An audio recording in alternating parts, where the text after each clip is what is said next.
a 257-foot sail training ship of the Ecuadorian Navy. Launched in 1976, the steel hull ship was named jointly in honor of Chief Gaius River, and Gaius, the first steamship that was constructed in South America in 1841, and is displayed on the Ecuadorian coat of arms.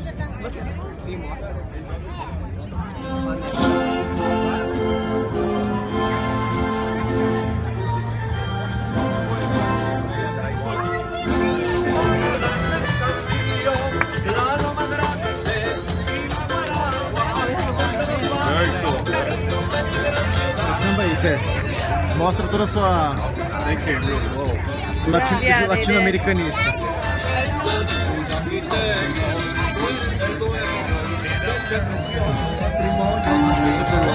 Os dois mais bonitos são esse do Peru e o equatoriano. You see it doing it crow's nest?